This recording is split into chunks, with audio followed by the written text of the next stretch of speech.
Very cool. All right, so let's get started. This will be recorded. Good morning, Andrea McCune with Pathway, always here. See, that's commitment for you. I think she just jumped off, or at least she put her screen blind. So I'm looking forward to this weather. I don't know if you guys are, but I get excited when it gets warmer. It's a good time to go door drop. It's a good time to go out, and it's a good time to go to the beach. And maybe catch a Dodger game if you can get tickets. But Yeah. nice weather. So, especially somebody like you, Rob, that does a lot of door dropping, but we'll get to that another call. So let's get into some stuff that would help everybody's business. Six keys to becoming more successful, efficient as a realtor. And again, it doesn't have to be in any order. I've looked at things that I've done and been trained and things that have worked and common themes of people that are successful in this business. So let's look at some things that you need. Some of it might be obvious, but it's good to kind of look at that. And again, not necessarily in any order. Number one, have systems in place to capture leads. We're pretty much out of business if we don't get leads. We're not McDonald's that people are coming in at will, but whether you're a escrow officer, and even if you work on referrals, whether you are in the organization business like Sarah, or even in real estate like Sarah, or like us, you need a system in place to capture leads. So again, this is beyond the scope of today's call, but that being said, specific landing pages, if you have a website or if you have a specific offer, that offer should be directly moved to a specific landing page. Unless you have it centered in your website somewhere. If you're offering somebody I don't know, free consultation or whatever you're offering them, they should take them to a specific landing page or a pre-recorded message with an 800 number. I'm all about personally recording these things and having accountability, because then you know where your money is spent. If you can tell where you're spending your advertising dollars based on the landing page or based on the recorded 800 call, you know where your money's spent. You know which ads or which type of marketing is working. You know whether somebody's calling you on a sign. You know whether somebody's calling you on a flyer. You know whether they're calling you from your website. And the beautiful thing, like an 800 call capture, what the average consumer doesn't realize when they call that 800 number unblocks their unknown number. Uh, their do not call list does not count anymore. You're entitled to call them. So you can leave a message. You can call, and again, that could be a segment of another class or another webinar.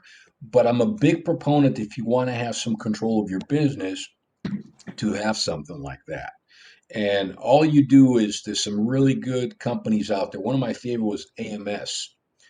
They were really reasonable in terms of, I think it was like 49 bucks a month. You could pay them 6 months in advance, but you had over like 1,000 lines that you can basically, or they call digits. So it was like a 3 or 4 digit code. And by changing the digit, you can track where that marketing is coming from. You can have the same recorded message and track it different based on a code, a specific code. And when that code comes in, you know exactly where that marketing or who's calling you or whether you should answer. So having these type of system in place is not a generic website. If you're spending money on an ad, you want to know where it's coming from. You want to know that you're not flushing money down the toilet. So 800 call capture. Mike Ferry has a good one, not as good as AMS. If anybody needs information on AMS, I can connect you with them. They're really good. Landing pages, a lot of those are really easy to create nowadays. Let's see, Dale from ZooWorks can create that for you in a heartbeat. Can create that for you if you have properties and you want to do a single property website. It's really, really powerful. So have systems in place to capture the leads. You have to have a place that you got to have a CRM. Number two, have system in place to respond to the leads quickly. It starts with a good CRM, and the CRM is only as good as the one you're using. Doesn't have to be fancy. I mean, if you really want to come down to it, a 3 by 5 index card can work just as good, in my opinion. But you got to have something where you're tracking these people, you're sift and sort the leads when you got them, a way to know how many times you try to contact them, what was said, when to call them or email them or text them or mail them something again, so you don't have to think about that. So a good CRM is a must. Here's something I've mentioned forever, and I'm living proof of that. System is in place. You have to understand that most of your business, 82% of it, will come from lead follow up, not the initial contact, between the fifth and the 12th contact. So most people, out of 100 people, 82 of them will need additional follow up. And that's where you get rich in real estate. It's the additional follow up that gets you that appointment or that listing or that sale. And you have to have systems in place and you have to know who you're talking to and when you should be talking to them again. Question so far. Nope. Uh, it doesn't have to be complicated. I've seen everything from the simplest to the most complex CRM. It's the one that works for you. If you're not using it, it's not going to work. You know, there's no perfect CRM. It's the one that you're comfortable with. Uh, Again, if you have your own business like Sarah, if you have your own business in escrow, it would be beneficial for you to know who your past clients are, who the agents are giving you the most business, or people that are referring you. When was their anniversaries and stuff like that, and a good CRM can do that, that you can track it versus having to memorize. I mean, my mind doesn't work as well as it used to, but it takes away the guesswork and it frees you from mundane things that you don't need to deal with. So, highly recommend a good CRM. I can give you the names of some offline, which will help. For those of you who are agents, know your inventory in your market. If you're either coming back to the business, you're new to the business, or you really want your business taking off and you want to dominate an area, you need to know the inventory in your market. You need to know what's coming up. You need to know what's a good price, what's overpriced. Now, again, we used to recommend to agents to go out and preview homes. With COVID restrictions and your own personal preference, it may not be practical, but you can preview 5 to 10 homes a day in your specific marketplace that you know, oh, this one's overpriced. This one looks like a dog. Um, this one is price perfect. This one, the marketing doesn't look very good. This one, the picture. So now you have a way to communicate to prospective buyers and sellers. You look like the expert. You know your market. But it doesn't take very long. It's all about scouting. It's all about knowing the product. That's something that doesn't take very long, and I would highly recommend do that. I don't go on a listing appointment unless I preview what's going on in that area. Now, there might be sometimes where there may be virtually nothing in the area or in that market, but I know what's going on, where I can talk to a seller, and you don't have to memorize it. Write it down. You know, it's okay to write it down, write it somewhere and explain that to them, email it to them. But again, the thing that will separate all of you as experts, and especially if you haven't done a lot of business, and especially if you're newer to the business, is knowing the market statistics, knowing the numbers. People respect and appreciate that and eliminates the fear of the newness. Trust me, they will never ask you about, oh, how long you've been in the business at that point. If you can show command of the market, command of that information, it puts you in a strong position to succeed and compete most of the time.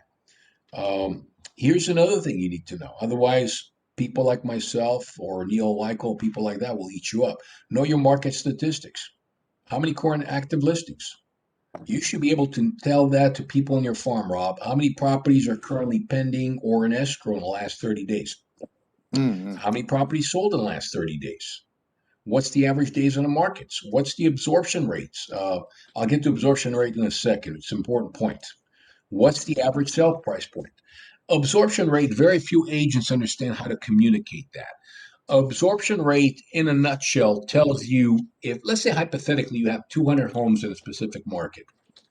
It would tell you how many months it would take to get rid of the entire inventory if no other home comes on the market.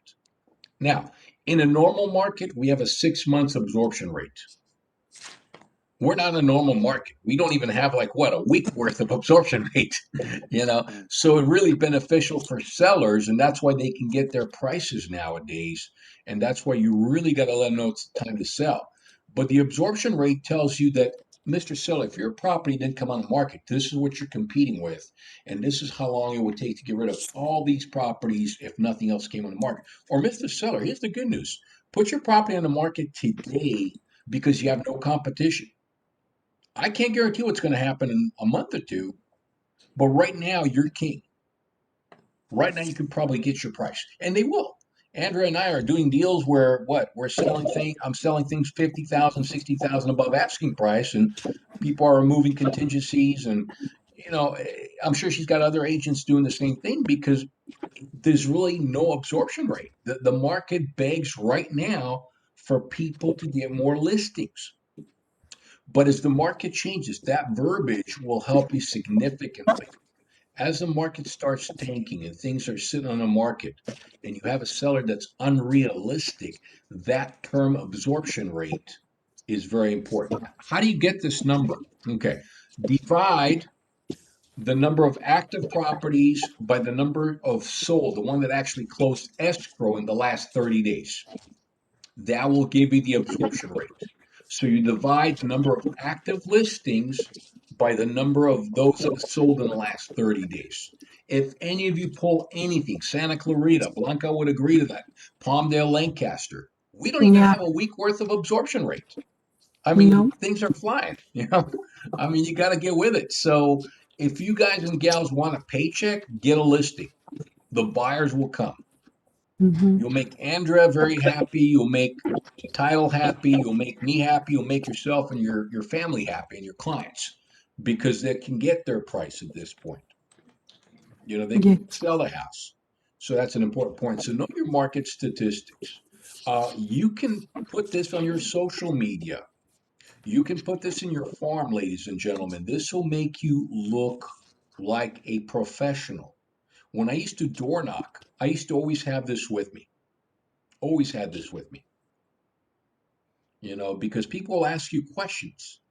So it's imperative to know questions, comments, feedbacks, complaints, anything that's not clear, anything you want No. me to go over again. Okay. All right. Here's a big one. Have a unique selling Thanks, Coach. proposition. Hey, how are you? Good morning. Coach, thank Have you a so unique much. That was really good. Good, good, good. And I'm recording this, Richard, and do me a favor, remind me. I still have the other two recordings I never sent you guys, which I will, but that's what happens. You get older, you forget things. I'll call. No It's problem. I'll either remind you. it's either getting older or just getting inundated. So I don't know. Maybe a combination of two. I'm sorry. So here's something I believe you have to have in any business: unique selling proposition or your value proposition. Why should buyers or sellers, why should a customer work with you among all other options? And this is something that you should be able to have a 30-second elevator speech if you had to. If somebody stopped you in an elevator, you should be able to spit that out in 30 seconds and be impressive about that. You got to think of your business. If you're Sarah with your business or organization, if you're Andrea McCune, if you're Richard, if you're Rob, Blanca, whoever, why should a consumer work with you above all other options? Why should they not go to Redfin? Or why should they not go to Zillow? Why should they go to a discount broker? Well, you need to think of what is your unique selling proposition, your USP. Let's go over some of these. All of you have seen this. Geico, 15 minutes will save you 15% or more. You know, uh, the other commercial, State Farm, they all have their unique selling proposition.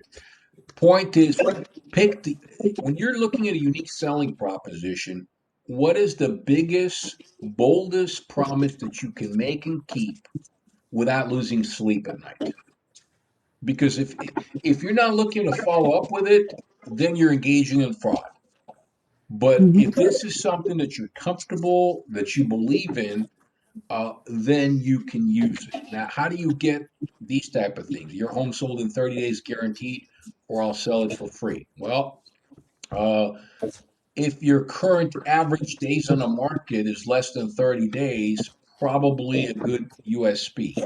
If the average days on the market is 45 to 60 days, you're basically shooting yourself in the foot saying that, unless they're looking to price the house extremely below market value. So you need to know your statistics before you make that commitment. Again, these are just examples. This is something I've used for years. If you're not happy with my service, you can fire me. I've used that when I compete on listing appointments. I've used that when somebody tells me I want to think about it. Okay, Mr. Seller, put me to work for you today. If you're not happy with my service, you can fire me at any time. That puts the seller in control. Um, Seller's coverage home warranty. We offer that on certain properties, especially when I'm competing. And this is beyond the scope. If anybody wants to know more about that, reach out to me. I'll be happy to explain that more. But it gives you some sense. The most important thing here is, why should someone work with Rob Frederick above, I don't know, agent Billy Bob or agent Jolene or whoever? Good morning. Everybody with me? I got this dog barking next door. It's always driving me nuts every time I do a seminar. Um, but Sounds good. that's I can't hear it. Oh, good, good, good, good, good. Yeah. Okay, as long as you guys can't hear, it's great. So again, for those of you joined us late, have systems in place to capture leads. Have systems in place to respond to leads. Know your inventory in your market by previewing 5 or 10 homes online. If you're newer to the business, or even if you're just looking to really deal with sellers directly, preview the inventory, preview off-market properties, preview the stuff on Zillow that says coming soon, because that's not on the market, or the ones that say uh what's the other one that says with Zillow? Yeah, it's not there's another one that they have for that. Know your market stats, have a unique selling proposition. Okay, here is the heart and meat of how you become more productive and increase your income. 75 to 85% of your day should be on income producing activities. If it's not an income producing activity, you need to delegate it or eliminate it. Okay. For those of you who know me, a non income producing activity is for me to go to open the door for an appraiser. A non income producing activity is to open a door for a termite person. A non income producing activity is putting a lockbox or opening the door for a photographer. These are not income producing activities. Okay. Those activities should be either delegated or eliminated. Um, to me, going to listen to, I don't know, SRAR doing a presentation on the MLS, not an income producing activity, you know, or Gavar, for me to go listen to them doing a presentation how to use the MLS, not an income producing activity. So let's talk about income producing activity. 75 to 85% of your day should be one of those five things: prospecting or lead generation. You've got to get new targets, you've got to get that funnel filled up. And for some of you, that might be door knocking, for some of you, might be relationship face to face. Some of you are good with social media, some of you are just good with people. Do what you do to foster those relationships and to get those referrals and to get those leads. If any of you have been in your type of business more than a couple of years, you should be getting repeated referrals. You just got to go after happy customers. It's that simple. Andrea, doesn't it help you that somebody like me refers you to other agents and other sellers versus having to chase the business? Yeah, of course it does. Well, you also do a very good job. So, I mean, that's why we do that. But you've been in the business for a long time, right? Yes. You've seen a different type of performance from different escrow companies, different escrow agents, different agents. What is the common theme? that all of them have in common? If you have to really, I know I'm putting you on the spot, but Oh, this that's will fine. help anybody in terms of what is the common theme that you, if you really have to think about that in a 30-second or a minute, kind of say, what's the common theme that makes these people successful? For us, it's communication, and always being available, answering our phones. That's people ask us why we are different than anybody else. And for the most part, it's um, we treat every file like it's family. Okay, so that being said, I know you're on top of all your files, unlike some escrow officers, but you have an amazing assistant that you're able to delegate, and you're really not losing much by having her handle those things that frees you to do other things, correct? I don't know She's if you heard. frozen. So they Hmm? Did you hear me, Andrew? Looks like She's answering frozen. phones. Andrew? Looks like we lost her. Technology for you. I think it's interference from the sun and the moon and whatever else. you know, you got to blame it on something. I learned a long time ago is that, and this is me being sarcastic. The key to being successful is you always find scapegoats. Just kidding. No, Yeah. uh, no, that's cop out. You guys and gals that know me, I don't find the scapegoats. But no, so I got to blame it on the sun and the moon or something here. Andrea, um, I don't know what you got to do to get out of that, but I know you're on top of your files, but you have an amazing assistant, correct, Judith? I do. Okay, I you're do. able to She's delegate a awesome. lot of stuff to her that frees you to do other things, correct? Yeah. So like you guys have your TC, we here have our assistants. So while I'm doing this, she's handling getting fundings done, recordings done, and all that kind of stuff. So, you know, she knows as much as the file, if not more sometimes than I do. Exactly. So if it's not an income producing activity, you need to either eliminate or delegate. And you're obviously delegating. I've always believed that. And for those of you who want some sanity in your life, whether you're an escrow or something else, I'm sure Sarah would agree to that as well, even in her business. Um, but not everything is equal. What is the customer hiring you for? They're hiring you for one thing: get their house sold or help them buy that house, solve problems. They're not hiring you to deal with a situation that, oh my God, that paperwork needs to get to title. Title knows what they're doing. Escrow knows what they're doing. You don't have to micromanage. I mean, if you don't work with Andrea, then ultimately, yes, you do need to micromanage, like some of the deals that Rob and I did recently and drove me nuts. I think Blanca and I had a few of those as well. But that's the point. When you don't have the listing, you don't have much control. So prospecting, whatever that looks like for you, and it doesn't have to be cold calling. Ladies and gentlemen, here's a news flash. Cold calling is dead. It doesn't work. Now, there's a better way of doing that Paul and Blanca and I are working on, smarter. But I'm not talking about the old vintage of cold calling off a phone book and saying, "Do you want to sell your house?" There's no value there. Okay. It's like the solar companies calling you. There's no value there.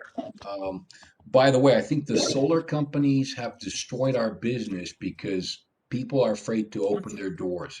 If you're a door knocker, they all think you're a solar person unless they see your sign, and they're afraid to open the door. But that's a different story. So prospecting is important. Lead follow up. For those of you who don't follow up on your leads, you're throwing money away. Do you know when I know a vendor is worth something? If they say, I'll call you next week. And if they don't, I know they're a waste of time. It's that simple. No reason to reach out to somebody if you're not planning to follow up on them. So lead follow-up is important. So you can set, there's only one reason for the follow-up. You want to set an appointment. That's the only reason you're following up on somebody. You're not following up to find out about the dog and the cat or about if they got the coronavirus vaccine. You're following up to see if they still want to sell or buy and if you could set up an appointment.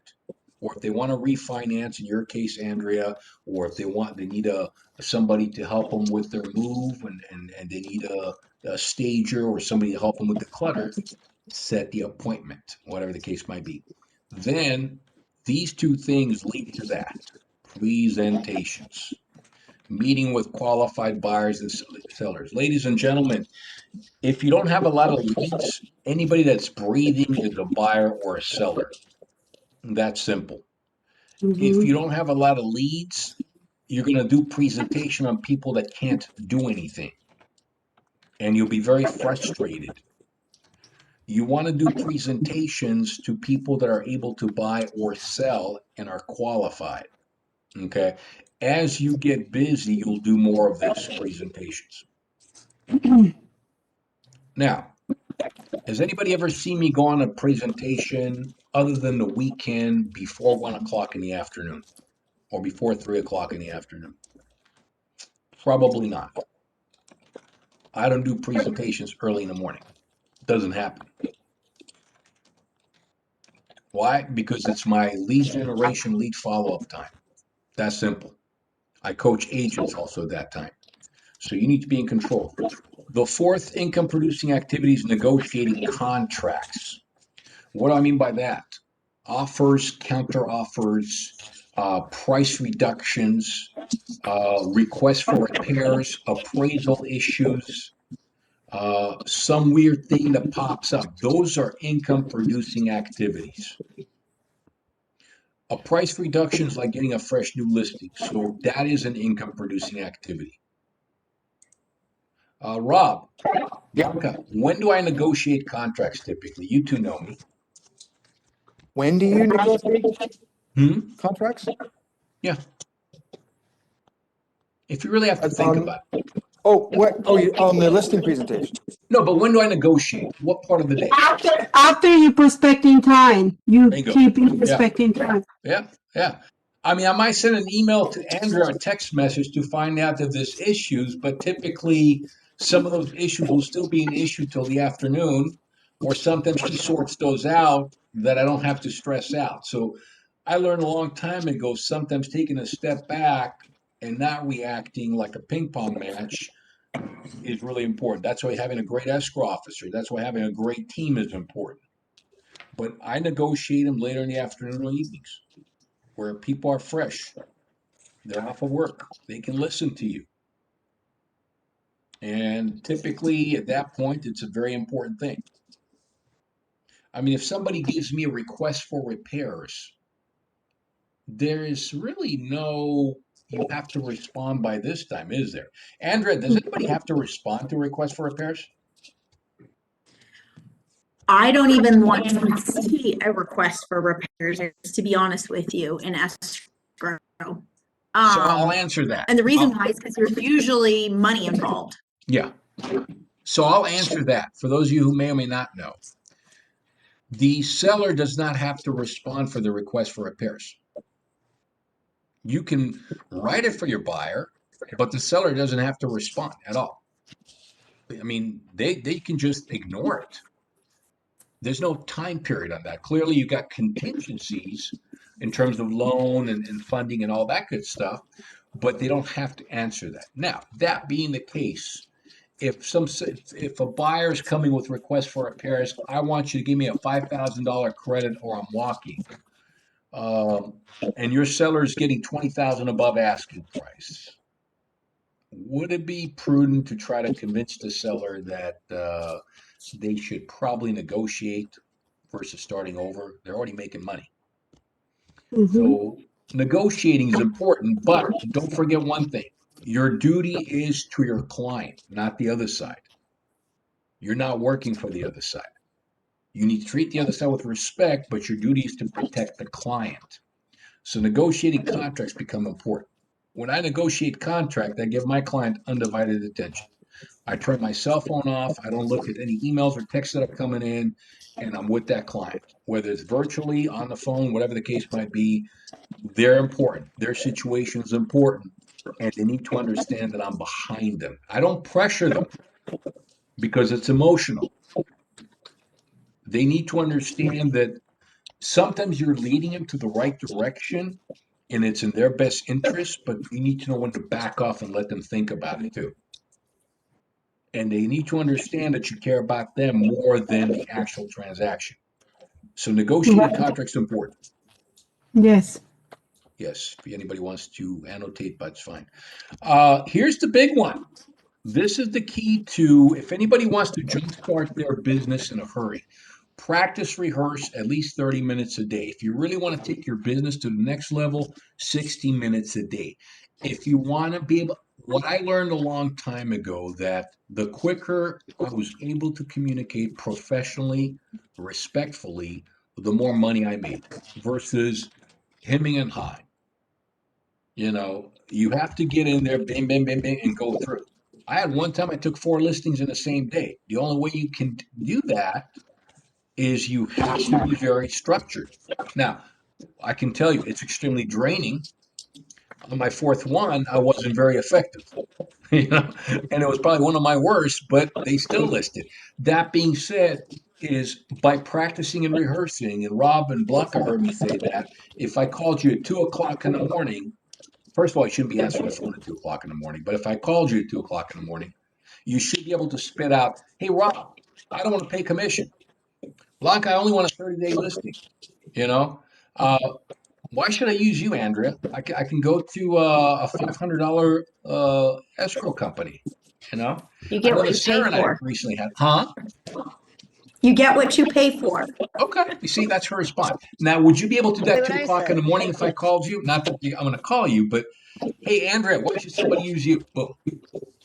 Versus the $500 I company. answered the phone at 5 a.m. That is true. That is true. By the way, she's the only escrow officer I know that actually responds to me on the weekends, on holidays, and after hours. And I know we're not to push the issue, but I typically give responses. She's even done for me net sheets late, and sometimes I even told her, "Don't do it right now. I can wait till tomorrow." Okay. Sarah, we had a listing I appointment, only right? do that if I'm on my computer. Well, I get that. I wonder if Sarah, you still there? Here. We had a listing presentation a couple days ago, right? Yeah, And the seller said, "Why should we list with you over the flat fee person?" Right? correct. There you go. So you got to be prepared for those. And the more you can practice and rehearse, the less money it's going to cost you. So think about those. Here's the good news. In real estate, there's only 40 objections, 10 of them the most common. They're never going to change. They're just never going to change. So wouldn't it be important to know how to handle them so you're not hemming and hawing? You know, I'm never going to list with an agent. You know how many times I've heard that garbage? I don't want to pay. I just had somebody send me a text a couple of days ago. I want to sell my house, but then use profanity. I don't want to F and pay commission. Then I thought about, you know what, Dan? Yeah, you can answer that, but then I figured a year or two ago I would answer that and try to convince them. I don't have the time or the energy for that. So what I did is I blocked that person. No reason to respond. Anybody tells me they don't see the value of that, I don't need to talk to them. But that's the point I'm trying to make. For those of you who need that experience, practice that. I mean, I could try to go ahead and say that to that person why they should see the value of that. The point being is this: when you practice and rehearse, then you don't have to do the 8-hour presentation that I did my first year in real estate, and I didn't get the listing. You don't have to be there for 2 hours. You can get in and out. Boom, boom, boom, boom.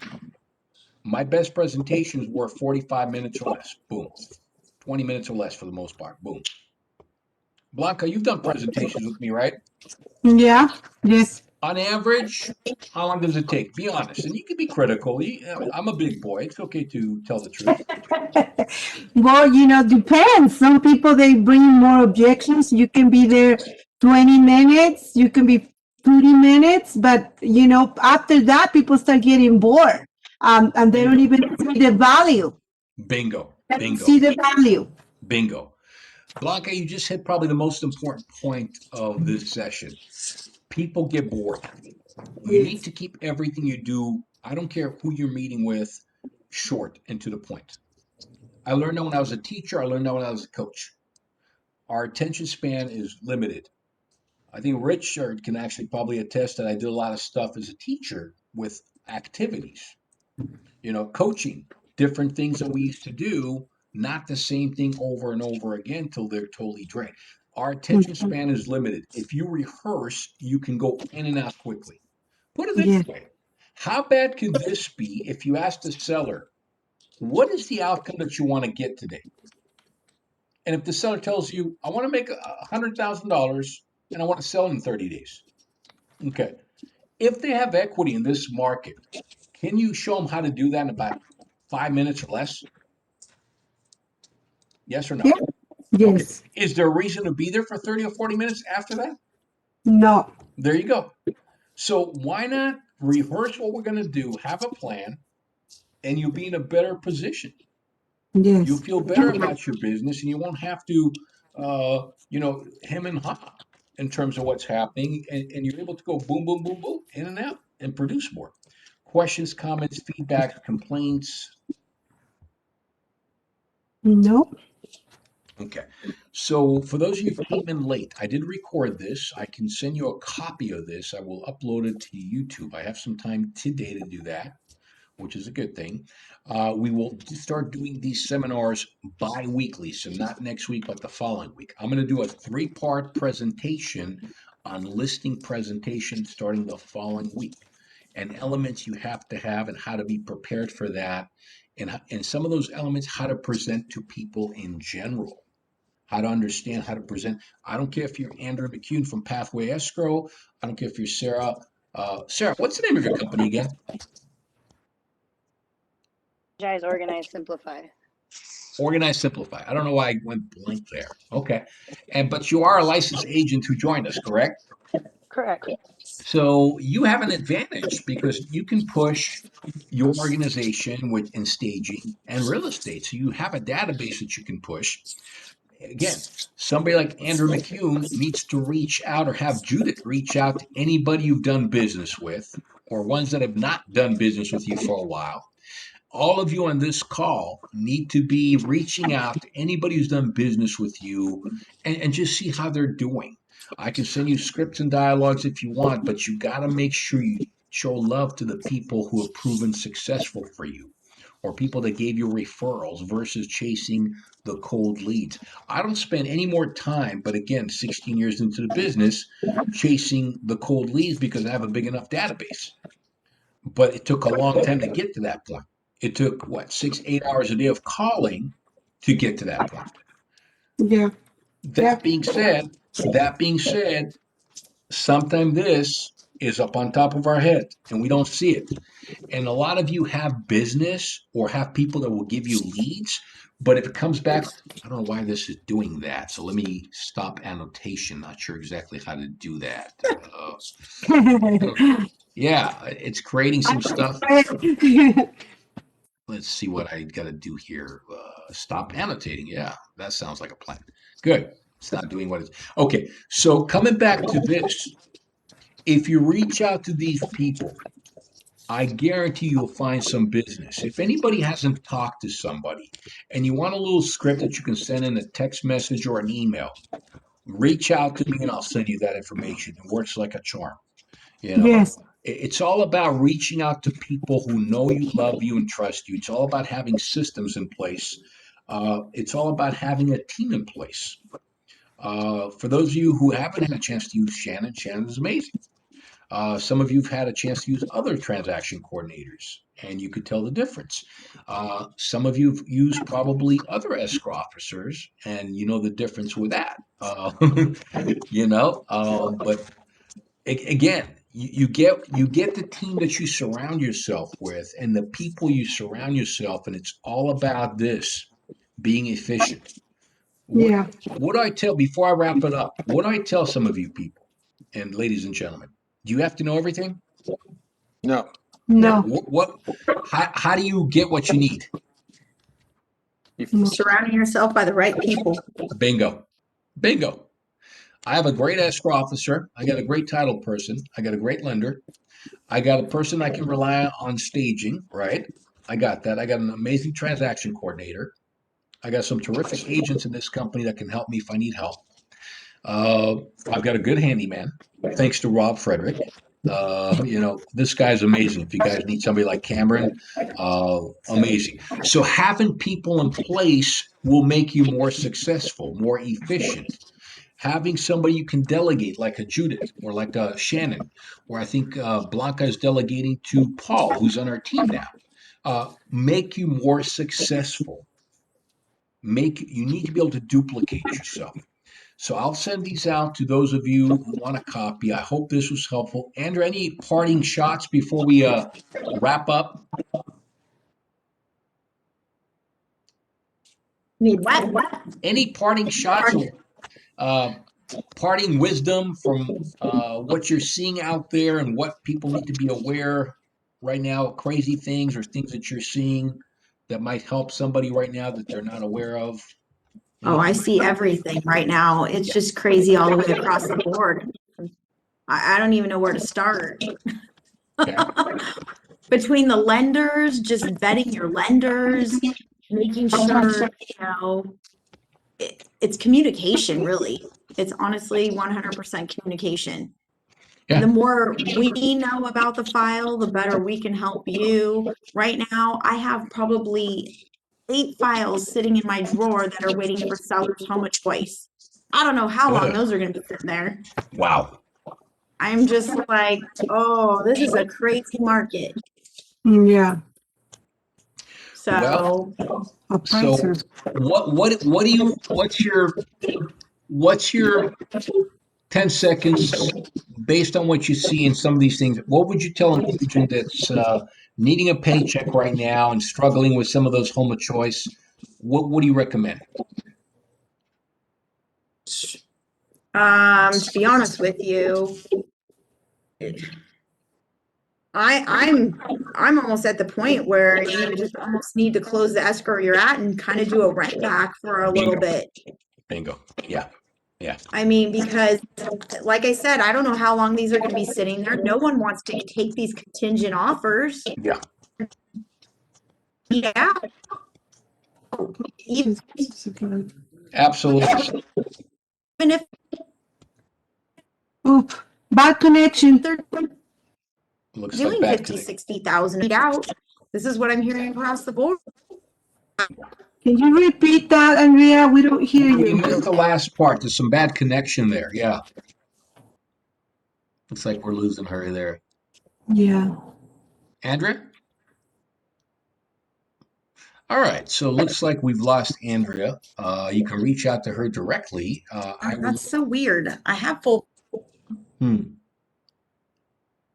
I've had issues with AT&T, so I don't know if it's on my side or if it's whatever the case might be, but they were working on my AT&T thing for like 5 hours yesterday to make sure that I get the Wi-Fi back. But it's working a little bit better, but obviously not now. I hope it's not another issue. Anyways, ladies and gentlemen, appreciate your time. If any of you need me for any reason, reach out. If you need scripts, dialogues, if you're not doing well mentally, if your mindset's not strong, reach out. If you need help with how to move your business forward, reach out. Anybody that's interested, I don't want to inundate you. Please send me a text or an email. I'll send you a copy of the recording of the materials, the notes that come with that, and hopefully will help you. In the meantime, wishing everybody a terrific day. Welcome aboard, Sarah McNeely, who just joined us, and looking forward to helping her succeed and being a part of this terrific company. Thanks, Dan. Thanks, And by guys. the way, Thank you, before I let everyone. everybody go, before I do let everybody go, congratulations to Rob Frederick, who became the first ever SDA agent who went on 100% due to capping. So congratulations to that, and we'll send an email explaining that to people, and that should be everybody's goal. You want to cap, and you want to make sure that you're not paying us more fees than you need to pay. So congratulations, Rob. Keep up the good work.